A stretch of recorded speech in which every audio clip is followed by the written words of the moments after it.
여러분, 새해 들어 벌써 2주가 됐습니다. 여러분 모두 한 해 계획을 잘 세우셨나요? 새해가 되면 나는 올해 이렇게 살아가겠다 하고 한 해의 계획을 세우고 사람들은 살아가죠. 그것의 효과가 꽤 많습니다. 하루 만에 무너지더라도 다시 세우고 또 세워서 목표 있는 인생을 살아가야 할 줄로 압니다. 한 해의 계획을 세우는 것도 중요하지만은 한 해로 끝나지 않고 인생을 더 길게 보고 한평생 이루고 싶은 것을 간단하게 한 문장으로 만들어서 정리하고 그것을 이루려고 달려가는 사람들이 있죠. 그렇게 자기의 일생의 설계도를 한 문장으로 설명하는 것을 가리켜서 인생 사명 설명서 그렇게 말하죠. 사명 선언서라고 말합니다. 그러니까 사명 선언서라고 하는 것은 더 쉽게 말하면 내가 일생을 통해 이루고 싶은 게 뭐다. 내가 존재하는 이유, 이것을 위해 살고 싶다고 하는 자기의 바람을 한 문장으로 요약한 것입니다. 그리고 이제 이렇게 사명선언서를 만들면 내가 하는 모든 행위를 거기에 빗대어서 부합하면 열심히 하고 부합하지 않으면 하지 않으면서 거기에 맞춰 우리의 삶을 효율적으로 살게 하는 틀을 제공하는 것이 바로 사명선언서입니다. 성경에 보면은 예수님도 인생의 사명선언서가 있었습니다. 어디에 나오는가 하면은 마태복음 20장에 나옵니다. 우리 예수님의 인생 사명 선언서가 뭔지 한번 찾아볼까요? 마태복음 20장 28절입니다.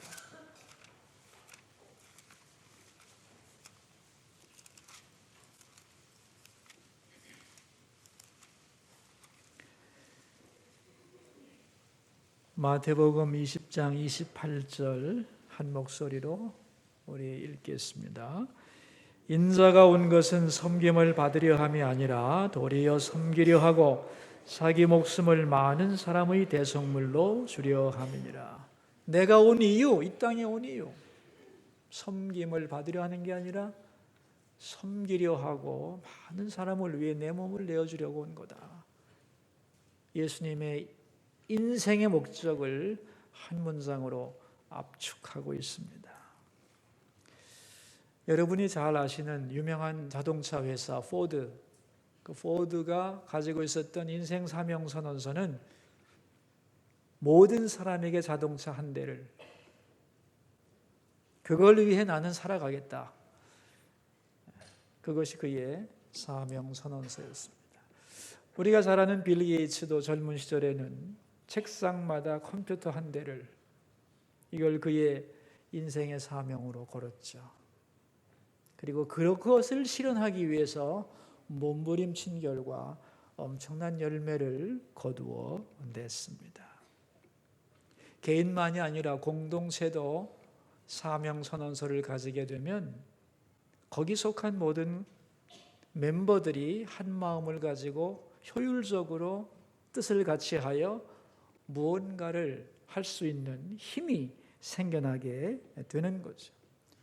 모범적인 NGO Good Neighbors라고 하는 단체의 사명선언서는 이렇게 됩니다. 굶주림 없는 세상, 더불어 사는 세상을 만들기 위해 존재한다.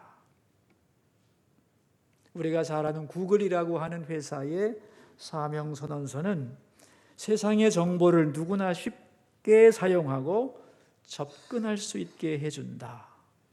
이걸 자기 회사의 사명선언서로 세워놓고 그것을 실천하는 데 온 힘을 기울입니다. 그때에 그 기업과 개인의 효율성을 극대화시킬 수 있는 거죠.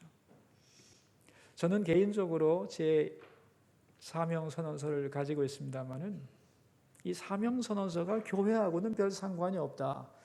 무슨 교회가 사명선언서를 가지고 있을 필요가 있겠나, 그런 생각을 늘 해왔기 때문에 아직까지 수서교회는 사명선언서를 가지고 있지 않습니다. 그러나 이제 시간이 지나면서 하나님이 우리 교회를 향한 뜻을 하나하나 깨달아가면서 우리 교회도 성도들이 함께 마음을 모아서 나아갈 수 있는 사명선언서를 만들면 좋겠다. 요즘 들어서 많이 그런 생각을 하고 있습니다. 우리 성도들에게 말이죠. 예를 들면 이렇게 물었다고 합시다. 수서교회 사명이 뭐죠? 그랬을 때 글쎄요. 뭐 있겠죠? 이렇게 나오면 안 되죠. 그죠?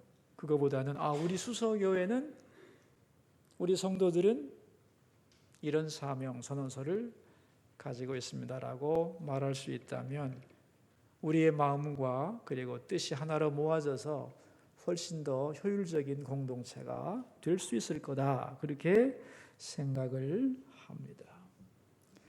자, 그런데 그렇다면 이제 사명 선언서를 만들어야 되는데 어떻게 만들 수 있느냐? 우리가 원하는, 우리가 좋아하는 단어들을 나열한다고 해서 그게 되는 건 아니고 교회와 성도의 사명 선언서의 성경적 가치를 제거할 수는 없는 거죠. 어떤 성경 말씀을 근거로 사명 선언서를 만들어야 되는데 그 기초가 되는 성경 구절이 뭘까? 기도하고 고민하는 중에 찾아낸 구절이 있습니다. 그게 바로 오늘 본문입니다. 에베소 1장 15절에서 19절입니다. 이 에베소 1장 15절 이하에서는 전제가 있습니다. 교회란 어떤 곳이냐 하면은 예수 그리스도를 머리로 한 세상을 충만케 하는 공동체다. 다시 말하면 예수 그리스도의 은혜와 능력의 통로로서 세상을 섬기는 공동체, 그게 바로 교회인데 이걸 감당하기 위해서 세 가지 해야 할 일이 있다는 거죠. 그래서 바울은 오늘 본문에서 세 가지 기도를 합니다. 그래서 저도 3주 동안 이 세 가지를 하나하나 설교를 하려고 하고요. 그래서 3주 지난 후에 수서교회의 사명선언서를 작성해 보려고 합니다. 물론 이제 이 사명선언서는 저 혼자만의 것이 아니고 우리 모두의 것이 되어야 하기 때문에 관계기관과 협의하면서 첨삭도 좀 할 것이고 그렇게 조정을 해서 우리 교회가 2월 첫째 주가 창립주일이거든요. 그때 최종 발표를 하면 어떻겠나 생각을 하고 있습니다. 그렇게 되면 우리 수서교회가 한 마음을 가지고 같은 목표를 가지고 전진하는데 도움이 될 것이고 이 교회의 사명선언서를 여러분 개인의 사명서를 만드는 데 활용해도 큰 도움이 될 것이라고 생각을 합니다. 자, 오늘은 그 첫 번째 내용인데 우리 설교 제목을 한번 읽어볼까요? 하나님을 알아가기입니다. 자, 하나님을 알아간다는 게 어떤 의미를 가지느냐 하는 거예요. 여러분 제가 질문 하나 하겠습니다. 교회와 성도의 제1 사명이 있다면 뭘까요?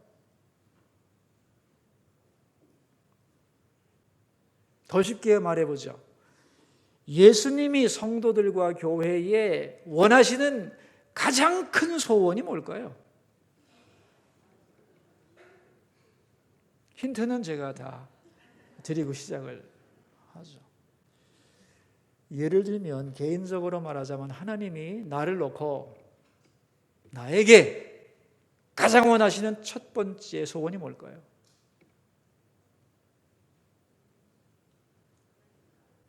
말씀 나눴죠 우리? 뭐죠?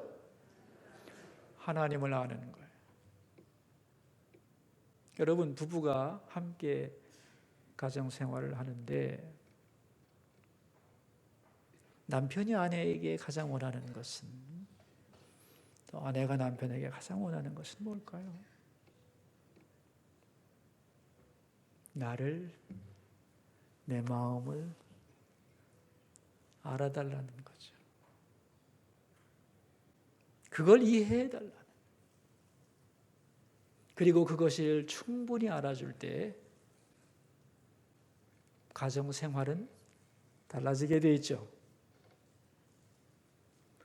하나님의 나를 향한, 그리고 교회를 향한 가장 큰 소원, 우리는 뭐 전도 아닐까? 하나님을 향한 많은 봉사가 아니겠나 생각하지만 정확하게 알아야 됩니다. 너희가 나를 아는 것이다. 나 하나님이 어떤 존재인가를 아는 것, 그것이 교회의 사명이요 하나님의 백성의 가장 큰 사명이라는 것, 여러분 우리 가슴 속에 새길 수 있기를 바랍니다.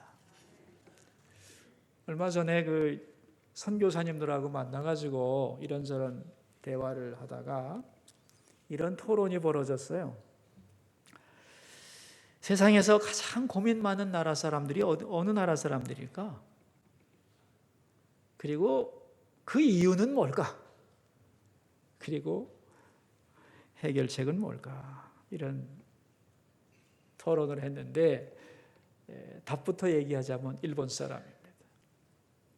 가장 고민 많은 사람들이 일본 사람들인데 왜 그러냐면 일본 사람들이 이 자의식이 굉장히 예민한 사람들이거든요. 어느 정도인가 하면 사방이 거울로 되어 있는 방에 들어가서 자기를 비추면서 긴장을 풀지 못하는 사람이 일본 사람들이라는 거예요. 그걸 비유해서 어떻게 말하냐면은 스모 선수가 모래판에서 서로 삿발을 딱 붙잡고 가만히 버티고 있을 때 미동도 하지 않고 조용합니다. 근데 그 스모 선수들의 배는 불뚝거리고 있거든요. 일본 사람들은 겉으로 볼 때는 조용해 보여도 절대로 긴장을 풀지 못하고 극도로 긴장하고 있는 사람들이다. 거의 집단신경증에 가까운 정신 상태를 가지고 있다는 것이 학계의 결론입니다. 문제는 왜 그들에게 이렇게 고민이 많으냐는 문제. 자의식이 팽창되었기 때문에. 여러분, 자의식의 팽창이라고 하는 것은 근대 이후 현대로 올수록 모든 사람들에게 일어나는 현상입니다. 그래서 갈수록 사람들은 고민이 많아집니다. 그리고 자기에 대하여 아주 예민해집니다. 과거의 사람들보다 현대인이 훨씬 더 고민이 많은 사람들이에요. 왜 그러냐면 자의식이 팽창했기 때문에. 이 자의식이 왜 팽창하느냐 하면은 신을 버렸기 때문입니다. 뭐라고요? 신을 버렸기 때문에. 옛날에는 행복도 불행도 모든 것을 신의 뜻으로 받아들였어요. 그래서 내가 이해할 수 없는 영역도 나보다 더 높은 하늘의 뜻이라고 받아들이고 견딜 수가 있었어요. 그런데 이제 신을 거부합니다. 그리고 나면 이제 내가 모든 것을 결정해야 돼요. 내가 존재하는 이유, 살아가는 목적, 내가 여기 있어야 되는 이유 하나하나를 다 내가 판단하고 결정하고 그 모든 것을 다 내가 해야 된다는 거죠. 그러니까 내가 해야 될 일이 많아진 거죠. 이런 가운데 인간의 자의식이 한없이 비대해집니다. 예를 하나 들어볼까요? 내가 지금 이 자리에 있는 것 왜 있는가? 이렇게 묻는다면 신앙을 가진 사람들은 아주 간단하게 대답이 돼요. 하나님이 나를 인도하셔서 그 손길 아래서 오늘 내가 이 자리에 있다. 간단해지죠. 하나님을 인정하지 않고 나면 아주 복잡해져요. 설명할 근거가 사라져요. 그 의미 부여를 다 내가 해야 돼요. 끝없이 복잡한 작업이 벌어지는 거예요.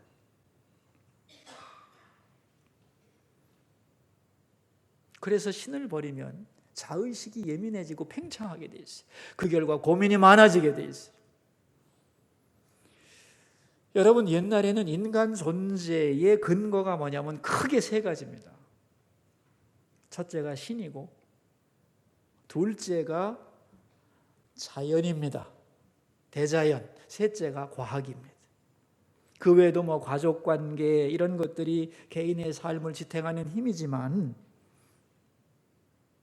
이런 그 기본적인 세 가지가 우리의 삶의 안정성을 가져오는 인간이 의지할 존재의 근거들이었다는 거예요. 왜 유독 일본 사람들에게서 이 문제가 심각하게 드러나느냐 하면은 일본에는 절대 종교가 없어요. 조상들이 신이 된다고 하는 상대주의적 종교관 신도가 대세입니다. 두 번째는 뭐냐면 자연재해가 많아요. 지진과 해일, 쓰나미 같은 것들이 많아요. 자연에 의지할 수가 없어요. 세 번째는 과학인데 일본 사람들이 과학을 무지하게 좋아하는 사람들입니다. 그래서 일본이 개화될 때 탈아 입구라고 하는 모토를 걸었죠. 아시아를 벗어나서 서구로. 왜? 과학적 세계관을 가진 서구를 본받자고 하는 게 일본의 모토였어요. 그래서 부지런히 서양 문물을 받아들이고 과학을 숭상해서 엄청난 발전을 가져왔는데 문제는 그런 과학의 혜택과 함께 원폭 투하를 당합니다. 과학의 총하에 공격을 받아서 나라가 무너져 버려요. 그러니까 과학의 절대성에 대한 신뢰가 깨지는 거죠. 더구나 지진과 해일 같은 걸 통해서 원전 사고가 일어나면서 과학에 대한 불안감이 일본 사람들의 마음을 쓰나미처럼 불어닥칩니다. 여러분, 옛날에 우리는 자연을 굉장히 어머니의 품처럼 따뜻하게 생각했잖아요. 그죠? 그래서 자연을 바라보면서 안심했는데 이제는 자연이 우리에게 그렇게 부드러운 어머니의 모습이 아니에요. 점점 거칠고 우리를 예측할 수 없는 불안함으로 몰고 가는 것이 자연이 됐어요. 그러니까 이제 인간이 존재의 근거로 삼았던 그 가장 중요한 근거들이 다 없어지기 시작하는 거예요. 이렇게 이제 아무것도 믿을 수 없는 상황에서 사람들이 찾으려고 붙잡으려고 마지막 매달리는 게 뭐냐면 인문학입니다. 인간의 길을 인문학에서 찾아보자는 거예요. 그래서 인문학의 열풍이 우리나라만이 아닙니다. 전 세계적으로 다 불고 있는 거예요. 근데 문제는 인문학에도 문제가 있다는 거예요. 인문학이 어떻게 생겼는가를 알게 되면 이해할 수 있습니다. 여러분, 원래 신학 속에 인문학이 들어있는 겁니다. 옛날에는 뭐라고 불렀냐면 신학은 인간학이다 그랬어요. 왜냐하면 사람이 하나님의 형상으로 만들어졌잖아요. 올바른 신학, 올바른 신앙이란 신학과 인문학이 함께하는 거예요. 왜냐하면 하나님을 인정할 때 인간의 가치가 극대화되죠. 맞아요, 틀려요? 그러니까 하나님을 인정하는 것과 인간의 가치는 같이 가야 되는 거예요. 그리고 올바른 신앙은 하나님 사랑과 인간 사랑이 함께 만나야만 그게 올바른 신학이고 올바른 신앙이 되는 거예요. 그래서 신학 속에 인문학이 원래 들어있었어요. 그래서 신학을 제대로 하면 인간을 이해하고 사랑할 수 있는 근거가 그 안에 있었다는 거죠. 왜? 하나님 사람을 창조하셨으니까. 그런데 중세 천주교가 세력을 잡으면서 빗나갑니다. 신학이 고도로 사변적이 되면서 인간을 포기해버려요. 그래서 중세를 뭐라고 부르냐면 암흑기라고 부르는 거예요. 교회는 가장 번성하고 신학은 가장 커졌지만 그 신학이 인간을 포기하게 되자 여기에 대한 반발이 일어납니다. 그래서 교회를 비난하고 인간을 찬양하는 풍조가 나타나는데 그게 뭐냐면 그게 르네상스입니다. 문예부흥이라는 거예요. 그러니까 르네상스라는 것은 다른 게 아닙니다. 신이 인간을 버렸다고 생각하자 우리 인간도 살아있다고요. 인간도 가치가 있다고요. 이렇게 외친 것이 바로 르네상스인 거죠. 그래서 르네상스 이후에 신학에서 인문학이 분리됩니다. 원래는 하나였는데 그래서 인문학은 세속화의 길을 걸어가요. 이게 인문학의 한계예요. 지금 인문학에는 신학이 들어있지 않습니다. 인간은 누군지, 어떤 존재인지를 설명하는 내용이 없어요. 그야말로 사람들의 이야기가 되고 말았다는 거예요. 사람을 알려면 하나님을 알아야 되는데, 그래서 인문학은 소크라테스, 플라톤, 아리스토텔레스, 공자맹자, 노자만 얘기할 뿐, 그 인간을 인간되게 하고 인간이 어떤 존재라는 것을 말해주는 신학을 벗어나 버렸어요. 그래서 인문학 속에는 해답이 없는 거예요. 이게 인문학의 슬픈 현실이죠. 이런 얘기를 쭉 하다가 참 일본 사람들 불쌍하다고, 과학을 의지할 수도 없고 자연에 안주할 수도 없고 절대 신도 없고, 해결책은 뭐냐? 정말 살아계신 하나님을 열심히 전하는 것밖에 없다. 그런 얘기를 하고 대화를 마친 적이 있습니다. 얼마 전에 제가 우리 교우님하고 이렇게 상담을 하다가 여러 가지 얘기를 나누는 중에 제가 질문했어요. 집사님이 보시기에 제가 고민이 많을 것 같아요? 별로 없을 것 같아요? 그렇게 질문을 했어요. 여러분 어떻게 생각하세요? 황명환 목사가 고민이 많을 것 같아요? 별로 없을 것 같아요? 그랬더니 그 양반이 이러더라고. 힘드실 것 같아요. 그래서 내가 그렇게 말 돌리지 말고, 제가 고민이 많을 것 같습니까? 고민이 별로 없을 것 같습니까? 고민이 별로 없을 것 같아요. 없을 것 같아요. 그래서 왜요? 그랬더니 믿음이 좋으시잖아요. 맞습니다. 저라고 고민이 없겠습니까마는 하나님 앞에서 고민이 많지만 하나님 때문에 고민하지 않는 것도 너무너무 많습니다. 여러분, 이 말이 굉장히 중요한 거예요. 왜 고민을 안 한다고 생각하세요? 믿음이 있기 때문에요. 그럼 고민의 해결책은 뭐라는 거예요? 예? 믿을 만한 것을 믿을 때 고민이 없어지는 거예요. 그러니까 우상을 믿으면 안 돼요. 우상은 파괴되어야 합니다. 이 시대의 과학이 잘한 것이 뭐냐면 우상을 파괴했다는 거예요. 옛날에는 천둥번개가 다 신의 작용이죠, 그죠?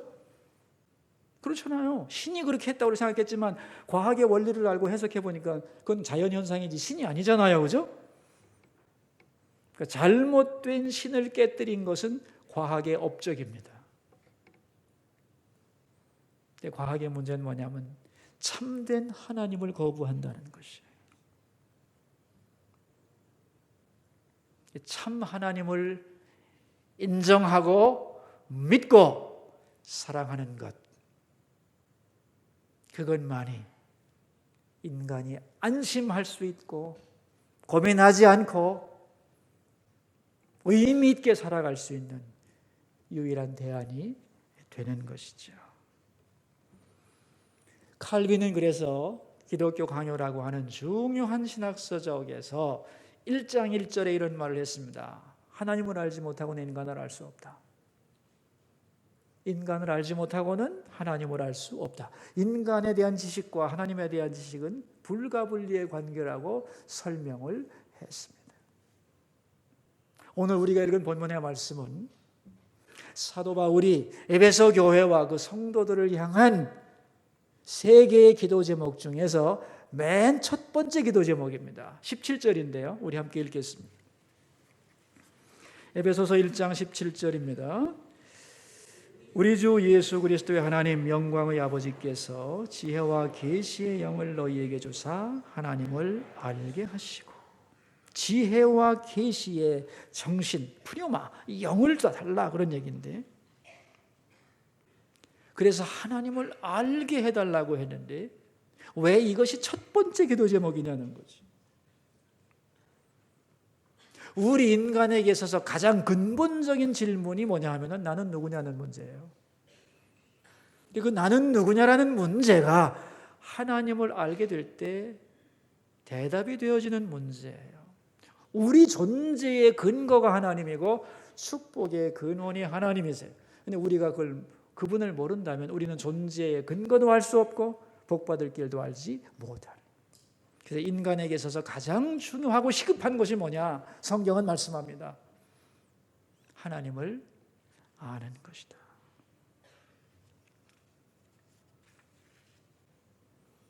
세상의 불행은 많은 원인을 말할 수 있지만 성경은 말합니다. 하나님을 알지 못하기 때문이라고.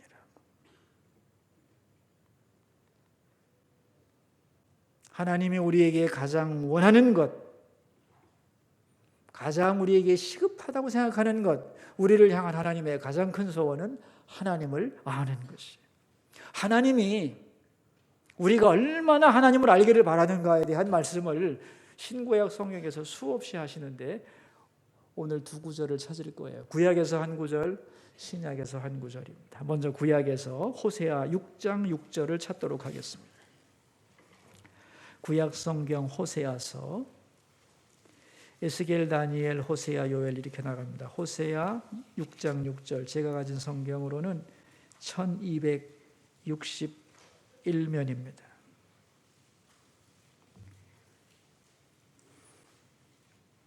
호세아 6장 6절. 자, 우리 같이 한번 읽겠습니다. 나는 인애를 원하고 제사를 원하지 아니하며 번제보다 하나님을 아는 것을 원하노라 그랬어요. 여러분, 인간이 하나님을 위해 할 수 있는 최고의 희생, 최고의 헌신이 뭐냐면 번제입니다. 너희들이 나를 위해 할 수 있는 모든 것보다 내가 더 원하는 것은 뭐라고요? 번제보다 하나님을 아는 것을 원한다는 거예요. 그리고 호세아서에는 또 이런 말씀을 하죠. 이 백성이 지식이 없어 망하는도다 그랬어요. 과학적 지식이 아닙니다. 하나님을 아는 지식이 없어서 망한다는 거예요. 그러므로 힘써 여호와를 알라. 이 구약 성경의 말씀들이에요. 그러니까 하나님이 그 백성을 향하여 가장 원하는 것은 번제물이 아니라 내가 누군지를 너희들이 잘 알아야 된다.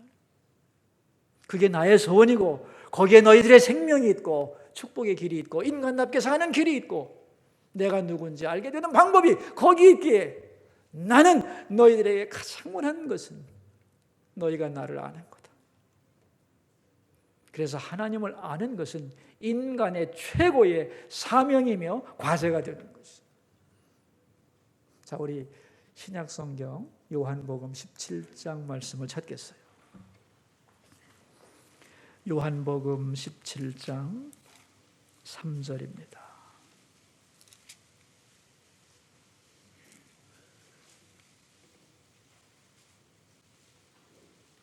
찾으셨나요?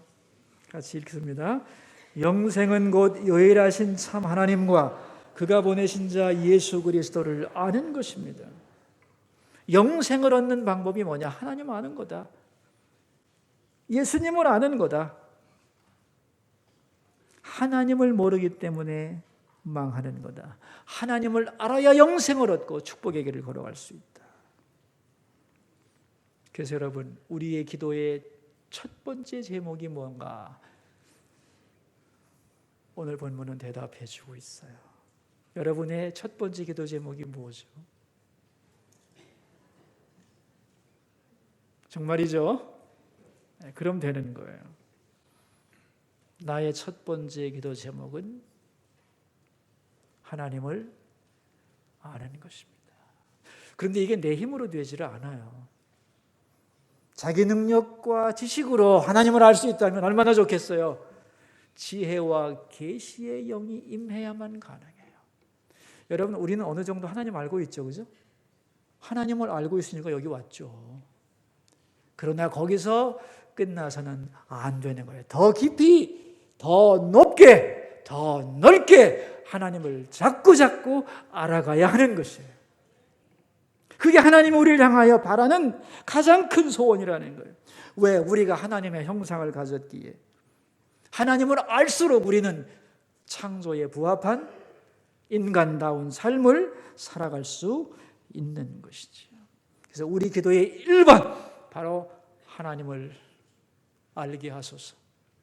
더 깊이 알게 하소서. 더 뜨겁게 만나게 하소서. 아멘. 여러분, 제가 목사로서 여러분을 위해 기도할 때 어떤 기도를 하기를 원합니까? 저는 여러분이 건강하기를 원해서 기도하고 여러분의 사업이 잘 되기를 위해서도 기도하지만 어떤 기도를 제가 해야 된다고 생각하시나요?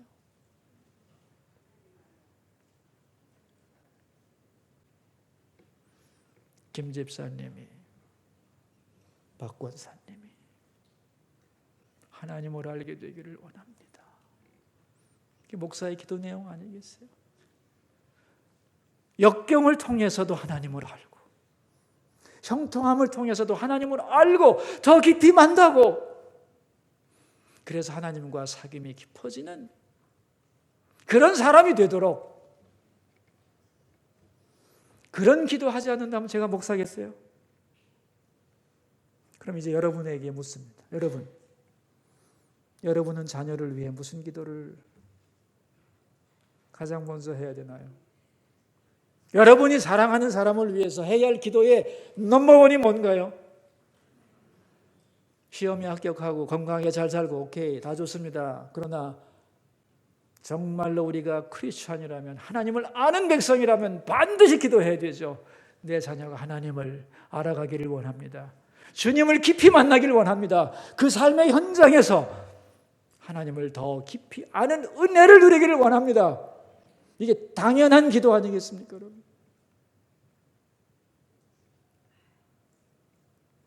자신을 위해서도 여러분, 무엇이 있어야 여러분의 영혼의 진정한 위로가 되겠나요? 여러분에게 정말로 필요한 게 뭐죠? 하나님을 아는 거예요. 더 깊이, 더 뜨겁게.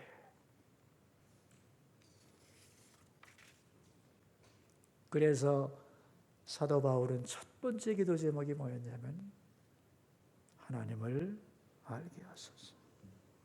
그렇게 사모하고 갈망할 때 하나님은 우리에게 하나님을 아는 지혜를 주시고 당신을 계시하여 우리로 하나님을 아는 자로 이끌어 가시는 것입니다.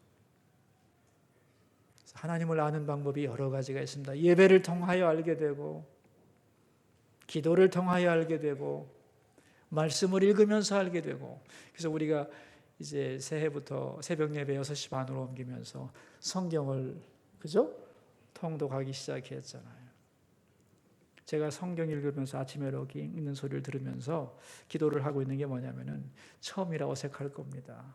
사람들은 눈으로 책을 읽는 게 익숙해져 가지고 소리로 읽을 때는 와닿지가 않습니다. 처음에는. 그래서 읽으면서 여러분이 멍멍하다는 생각을 할 거예요.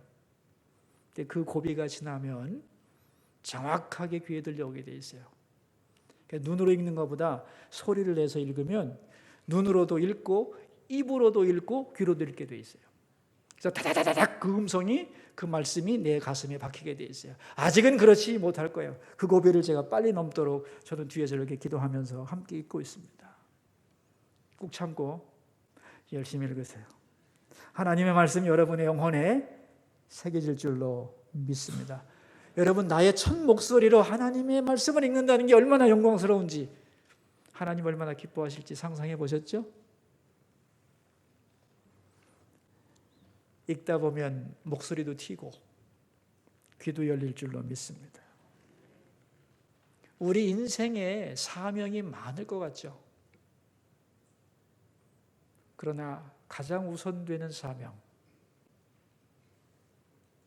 하나님을 아는 것이. 하나님, 내 인생의 최고의 사명, 하나님을 아는 것입니다. 하나님을 더 알고 싶습니다. 이것이 여러분의 소원 되기를 바라요. 지혜와 계시의 영을 하나님이 부어주셔서 하나님을 풍성히 알게 되는 이 놀라운 역사가 우리 모두에게 가득하시기를 축원합니다. 기도하겠습니다. 우리 세 가지 기도 제목을 가지고 주님 앞으로 나갑시다. 첫 번째 기도 제목입니다. 하나님을 알아가는 것이 인생 최고의 사명임을 깨닫게 하소서. 우리 기도하겠습니다. 거룩하신 하나님 아버지, 우리가 하나님을 위해 할 수 있는 것이 많고 우리 인생의 사명이 많고 과제가 많지만 하나님이 우리를 향하여 가장 갈망하시는 것, 그것은 바로 하나님을 알아가는 것입니다. 지혜와 계시의 영을 주사 하나님을 알게 하소서. 에베소 교인과 교회를 향하여 바울이 그렇게 기도했던 것처럼 우리의 기도가 그렇게 되기를 원합니다. 주님, 저의 최고의 소원은 하나님을 더 잘 알게 되는 것입니다. 하나님의 마음을 아는 것입니다. 하나님의 사랑과 은혜를 알아가는 것입니다. 이것이 진정 우리의 최고의 기도가 되게 하시고 가장 우선되는 기도가 되도록 도와주시옵소서. 내가 사랑하는 사람들, 그들을 향한 나의 기도의 1번이 무엇일까? 그것은 바로 그들이 하나님을 알게 되는 것. 지혜와 계시의 영을 부어주셔서 그들이 하나님과 우리 주 예수 그리스도를 알게 되는 것. 주님, 이 갈망이 우리 가운데 불처럼 타오르게 해주시고 사모하는 영혼에게 당신을 아는 놀라운 은혜를 물붓듯 부어주시옵소서. 두 번째 기도 제목입니다. 우리나라 위에 그리고 한국교회 위에 하나님을 아는 지식이 풍성해지도록 도와주시옵소서. 기도하겠습니다. 하나님, 이 나라 대한민국을 불쌍히 여겨주시고 방향 잃고 헤매고 있사오니 주께서 목자 되시옵소서. 우리의 주권자 되신 하나님, 인도하심 따라 여기까지 왔는데 이제 이 나라가 주님을 부인하거나 잘못된 길로 가지 않게 하시고 하나님을 인정하는 나라, 그리고 주의 법도와 진리를 따라 바르게 통치되는 나라가 되게 하옵소서. 이 땅의 교회들이 하나님을 알아가기 원하고 이 땅의 교회의 강단마다 하나님의 임재가 있기 원하고 성도들이 예배할 때에 하나님을 아는 지식이 풍성해지게 도와주시고 머리로만 아는 지식이 아니라 하나님을 체험하여 아는, 나의 하나님은 이런 분이라고 하는 고백들이 성도들의 삶 속에서 솟구쳐 나오도록 도와주시옵소서. 세 번째 기도 제목입니다. 오늘 오후에 있을 사역 수련회를 붙잡아 주셔서 수서교회 모든 직분자들이 한 해 동안 나갈 방향을 함께 알고 뜻을 모아가게 해 주소서. 기도하겠습니다. 사역 수련회를 위해 기도합니다. 하나님, 오늘 오후 4시부터 우리 수서교회 모든 대그룹, 소그룹, 교회학교, 찬양대 함께 모여 사역 수련회를 합니다.